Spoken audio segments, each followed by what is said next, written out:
Bonsoir à tous, bonsoir Jean-Marc. Bonsoir Jérôme. À la une de l'actualité toulousaine de ce mardi 20 mai, mobilisation contre l'expulsion de Mohamed, le père d'une petite fille scolarisée au Pradette. Les élections européennes auront lieu dimanche, je vais y arriver. Nous avons interviewé Robert Rochefort, tête de liste Modem UDI dans la région, et Jean-Luc Mélenchon qui mène la liste Front de gauche. Et enfin, un nouveau festival en septembre, Toulouse à table, cuisine et valeurs du Sud-Ouest au programme. Le parrain de la première édition, Jérôme Bonaldi. Mais tout d'abord, Internet peut être en passe de devenir le nouvel Éden des startups toulousaines. Moins chères à créer et à développer, les sociétés qui misent sur le numérique ont actuellement le vent en poupe. Application pour smartphone, site de covoiturage, seul impératif est de taille, trouver la bonne idée. Globeware, un tout jeune site de voyage collaboratif, est l'une des entreprises aidées par l'incubateur public Midi-Pyrénées. Pascal Solaire. Au cœur de Toulouse, l'incubateur Midi-Pyrénées accompagne depuis une quinzaine d'années les créations d'entreprises technologiques, une aide stratégique et financière. Créé par l'État et les collectivités locales, l'objectif est de valoriser les travaux de la recherche publique. Mais ces 2 dernières années, le numérique arrive en tête des appels à projets. Le secteur représente 75% des candidatures. Parmi les explications, il y a d'abord dans notre région un savoir-faire historique dans le domaine de l'informatique et un écosystème favorable à l'émergence du numérique. Des structures d'accompagnement ou de mise en relation comme la TIC Valley à la Beige, la mêlée numérique ou encore le cluster Digital Place. On a ensuite probablement une démarche notamment des plus jeunes,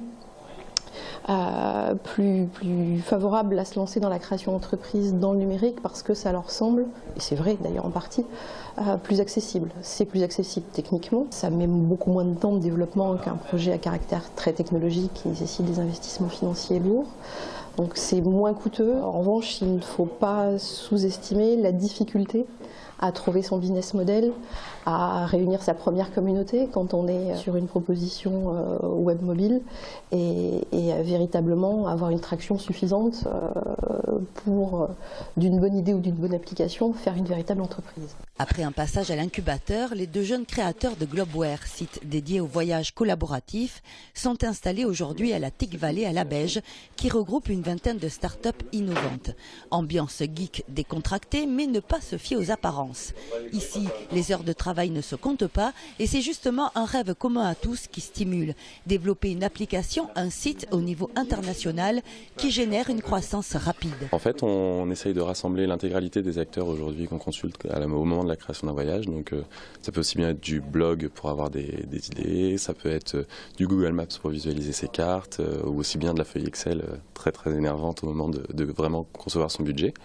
Et on va, pour faciliter la création du voyage, aussi s'appuyer sur les réseaux sociaux, aujourd'hui Facebook, et en fait permettre à vos amis de venir vous pousser des suggestions de choses à faire sur la destination dans laquelle vous vous rendez. Lancé mi-avril, Globeware compte 100 connexions par jour et 1000 utilisateurs. La start-up mise sur une levée de fonds de 300 à 600 000 euros pour embaucher et se développer. Globeware sera présente lors des rencontres TIC organisées par la mêlée numérique les 27 et 28 mai prochains à Diagora-la-Beige. L'événement réunit toutes les start-up et acteurs locaux du numérique. L'occasion de promouvoir la candidature toulousaine au label French Tech, créé par le gouvernement pour soutenir l'économie numérique.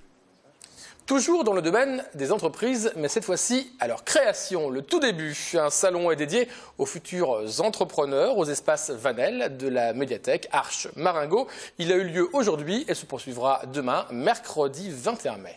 La 12e édition du salon Créactive propose un parcours complet allant de l'étude de l'idée jusqu'à des conseils avancés aux porteurs de projets. Valentin Couder et Nathalie Wittezac s'y sont rendus.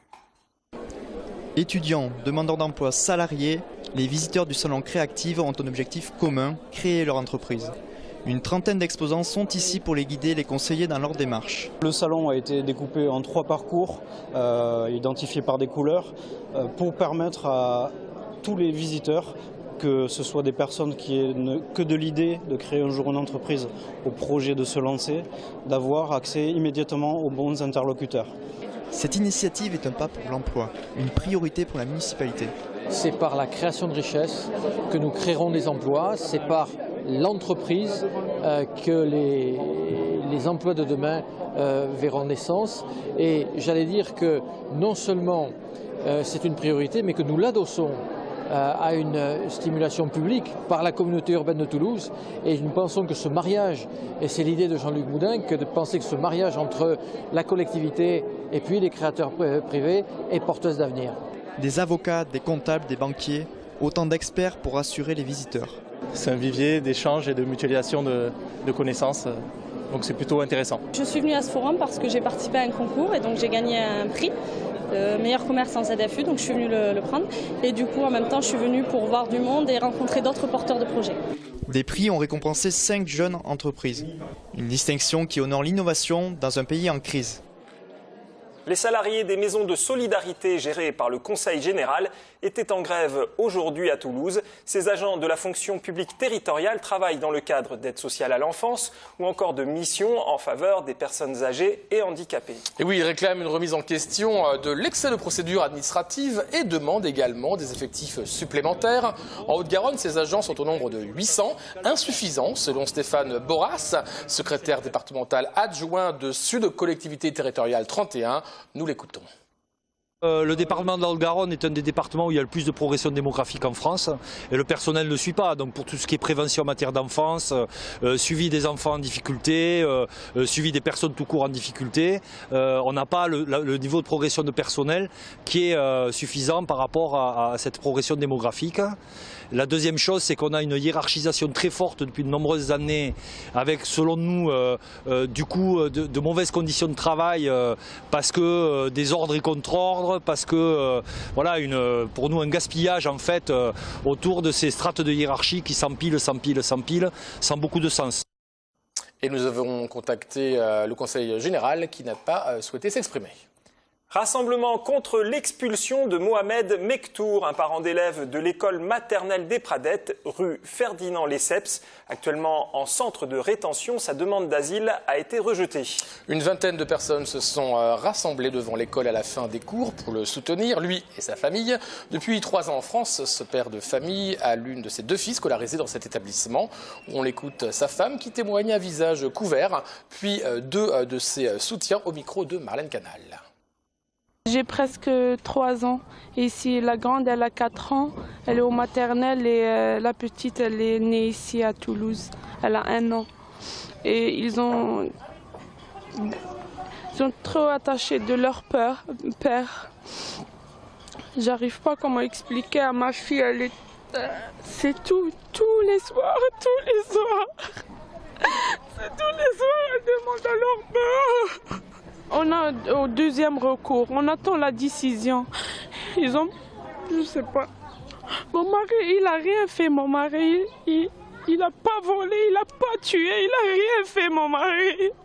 Ce monsieur, il travaille, il a une promesse d'embauche, son employeur était au tribunal administratif. Sa femme, comme elle vous l'a dit, elle fait du bénévolat. Elle fait partie de ce groupe en mouvement qui de toute façon, ils ne sont pas là pour attendre que quelque chose se passe. Ils sont en train d'apporter quelque chose à la société française. En tant qu'institutrice, je considère que chaque enfant a le droit à l'instruction et à l'éducation et que c'est voilà, ce droit du fait de l'expulsion qui menace le papa et peut être remis en cause. Nous avons contacté la préfecture qui n'a pas donné suite à notre demande d'interview pour cause de période de réserve électorale.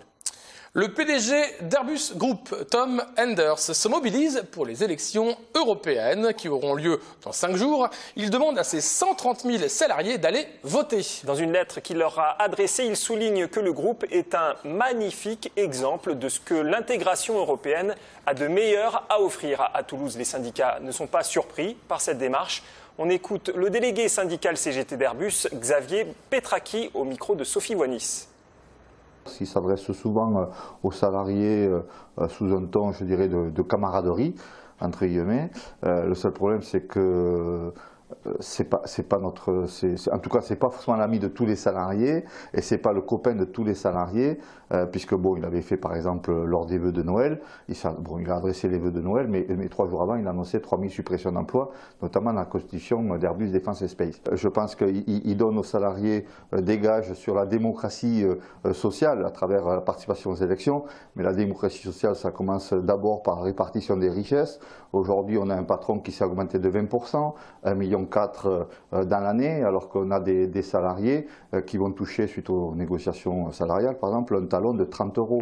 Donc on ne peut pas mettre tout le monde au même niveau, même si nous, on est moi-même, je suis très porté sur la question européenne, parce qu'on est dans une entreprise européenne, mais on ne peut pas mettre tout au même niveau. Et je pense que, si vous voulez, sur cette question européenne, c'est d'abord la question sociale qui devrait être mise en niveau, et forcément, ce n'est pas Enders qui va appuyer sur cette argumentation-là. L'Europe, toujours avec 2 interviews de personnalités engagées dans les élections. Jean-Luc Mélenchon et Robert Rochefort étaient aujourd'hui à Toulouse et ont enregistré un grand débat sur les européennes dans le sud-ouest chez nos confrères de France 3. Débat qui sera notamment diffusé sur leur site internet à 22h25 ce soir. Et vous voyez sur les images, il y avait José Bové, Michel Alliot-Marie, Louis Alliot ou encore Virginie Rosière du PS-PRG. On écoute Jean-Luc Mélenchon qui sera en meeting ce soir à 20h à la salle Jean Mermoz. Selon lui, en Europe, les peuples sont mis en concurrence et non en coopération. Et la coopération, non, ça n'existe pas. Ça n'existe que pour faire de la concurrence libre et non faussée. Donc c'est cet échec qu'on voit. Vous savez, aujourd'hui, j'ai plus trop besoin de plaider. Après tout, j'ai annoncé que la Grèce ne se relèverait pas, c'est le cas. J'ai annoncé que les politiques d'austérité étoufferaient l'activité économique, et c'est le cas. Donc on voit qu'il y a un système qui a atteint sa limite. Et maintenant, le moment, c'est d'en inventer un autre, de passer à autre chose. Alors ça va être compliqué, et puis peut-être que nous n'y arriverons pas, et que cette catastrophe de civilisation qu'on voit s'avancer en Europe, avec la guerre, avec les misères sociales inouïes, avec le mépris pour les questions environnementales, peut-être qu'à la fin, c'est tout, quoi. L'humanité n'est pas capable, Je prends ça avec bonhomie maintenant. Au début, l'angoisse de l'impatience de voir les choses tourner si mal me rendait extrêmement nerveux. Mais je vois qu'on progresse bien. Imaginez-vous un instant que ce soit Aube Dorée ou le Front National qui ait gagné Athènes. On en entendrait parler partout. C'est nous qui avons gagné. C'est nous qui sommes en tête. Vous avez quelques entrefilés par-ci par-là.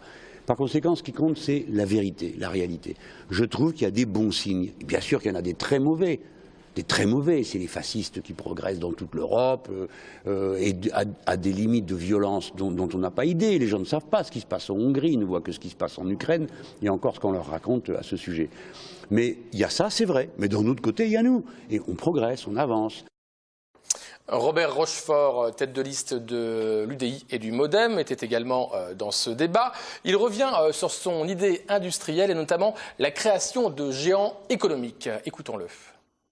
Il n'y a pas de mystère, pour lutter contre le chômage, il faut produire. On a appris ce matin que Midi-Pyrénées est, avec l'Île-de-France, la seule région qui a créé des emplois l'année dernière, alors que toutes les autres ont supprimé les emplois. Et pourquoi? Grâce à Airbus. Parce qu'aujourd'hui, il se monte des avions qui vont à 80% en Asie. Et bien, ce que nous voulons, c'est que le modèle d'Airbus, on le duplique dans le domaine de l'énergie, dans le domaine de la fabrication des locomotives à grande vitesse, dans le domaine de la transition énergétique, même dans le domaine de la santé. C'est fondamental de retrouver une Europe qui produise et qui exporte. Alors vous avez parlé d'une Europe bleue ou d'une France bleue, c'est-à-dire? On parle souvent de l'Europe verte pour parler de l'écologie et de la transition écologique, mais n'oublions pas l'Europe bleue, c'est l'Europe de l'eau, c'est l'Europe des mers. Cette circonscription, alors je sais qu'à Toulouse on est un peu loin de la mer, mais la grande circonscription du Sud-Ouest, c'est la seule qui a 2 mers, l'océan, la mer Méditerranée, et puis à Toulouse passe évidemment le canal qui rejoint ces 2 mers. Il faut qu'on en fasse un outil de développement, évidemment pour l'alimentation, mais aussi pour le tourisme et aussi pour le transport. Il faut que tout ça, ces voies fluviales et ces voies maritimes servent à transporter les marchandises autrement qu'avec ces camions qui encombrent les routes nationales, les autoroutes et qui polluent d'une façon considérable. Il faut une Europe décentriste parce que de toute façon l'Europe est centriste d'une certaine façon. Le scrutin européen est à la proportionnelle. Eh bien, ni la droite ni la gauche n'auront la majorité au Parlement européen. Au Parlement européen, comme d'ailleurs dans la Commission, c'est des logiques d'alliance, c'est des logiques de recherche de compromis à chaque fois. Et là, de ce point de vue, évidemment, le vote centriste, qui par ailleurs est le vote le plus pro-européen, est tout à fait indispensable. Et demain, nous écouterons Michel Alliot-Marie, tête de liste de l'UMP, et Virginie Rosière, tête de liste de la coalition PRG-PS. Le vent a soufflé très fort à Toulouse. D'ailleurs, Jérôme, vous avez perdu votre veste. J'ai perdu la mienne aussi. L'alerte vigilance jaune est toujours en vigueur depuis hier. Des rafales de vent allant de 65 à 100 km à l'heure ont été mesurées en ville. Les parcs municipaux ont été aujourd'hui, tout comme hier, fermés par mesure de sécurité. Le vent devrait encore souffler demain, puis laisser place à des orages. J'espère que vous retrouverez votre veste et que vous ne finirez pas. Nous verrons ça demain, Jérôme. Vous ne finirez pas à torse nu. Ouais, un tout nouveau festival culinaire est prévu pour la fin septembre, à la rentrée. Toulouse à table surfe sur l'engouement des Français pour la cuisine. Cette manifestation aura lieu du 26 au 28 septembre prochain. Banquet rue Alsace-Lorraine, rallye pédestre des chefs ou encore distribution de smoothies. Le menu de cette première édition parrainé par Jérôme Bonaldi est alléchante. Vous nous en dites plus dans ce reportage, Jean-Marc. La ville de Toulouse veut un gros événement autour de l'art culinaire, du goût et du bien manger. Toulouse à table, c'est un projet à base de pique-nique géant, d'initiation à la gastronomie ou encore qui proposera des banquets solidaires. De haut en bas, de gauche à droite, peu importe, tous les Toulousains seront bienvenus dans la rue autour de nos valeurs gastronomiques. Et c'est un événement populaire que nous souhaitons tous ensemble, tous les partenaires. Ce que nous avons acté dans le partenariat, c'est que cet événement doit aller au-delà même de la braderie de Lille, de la fête de la bière à Munich ou autre. Nous devons en faire le plus grand événement majeur national, voire international. Le monde de la restauration et les professionnels de l'alimentation sont réunis autour d'un projet qui concerne autant la gastronomie qu'une opération touristique de séduction ou encore le business. Airbus, pourquoi les gens viennent à Toulouse travailler chez Airbus et pourquoi ils y restent? C'est parce qu'il y a cette qualité de vie qui est essentielle. D'abord, c'est le terreau de nos réussites, la gastronomie, et le bien vivre et le partage. C'est le terreau de nos réussites. Toulouse à table, est-ce une façon de faire une concurrence à la capitale de la bonne chère, Lyon? Il n'y aura pas de guerre Lyon-Toulouse, mais non, évidemment. D'abord parce que les Toulousains, ils sont fiers d'être Toulousains. Et quand ils passent à table, je pense qu'il y a un petit peu de soleil, d'accent, d'odeur, de vent en plus. Il ne faut pas les comparer, il ne faut pas les opposer. À Toulouse, il y a le sourire toulousain, l'accent toulousain. À Lyon, il y a la cuisine lyonnaise et l'accent lyonnais, point. Et quand tu cuisines, tu évites ce qu'on appelle l'horrible déstructuration des repas. Moi, mes enfants, je les vois à table. C'est le moment idéal pour parler de la vie, l'amour, la mort, la mécanique quantique et la coiffure. Du 26 au 28 septembre, un paradoxe vous attend, se serrer la ceinture après les vacances et défaire un bouton après Toulouse à table. Et puis Jean-Marc, nous sommes en plein festival de Cannes, mais c'est aussi l'heure des blockbusters. Il y a Godzilla actuellement au cinéma, et puis il y a X-Men aussi qui sort. Et oui, X-Men qui ne sera pas au festival de Cannes, mais X-Men Day of Future Past, c'est vraiment la grosse machine américaine du moment. Évidemment, tout le casting possible et imaginable est présent. Hugh Jackman, Michael Fassbender, Jennifer Lawrence, ou encore Halle Berry et Ellen Page. Et il y a un petit Français même dedans. Omar Sy qui joue dedans, ouais. On ne le verra pas forcément dans cette bande-annonce.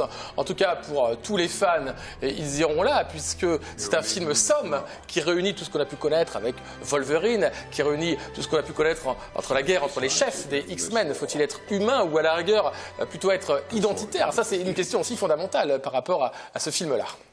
C'est ainsi que se termine ce journal. Prochaine édition demain à 19h. Et puis je vous rappelle que cette édition est multidiffusée dans la soirée et sur notre site internet www.teletoulouse.fr. Bonne soirée à tous.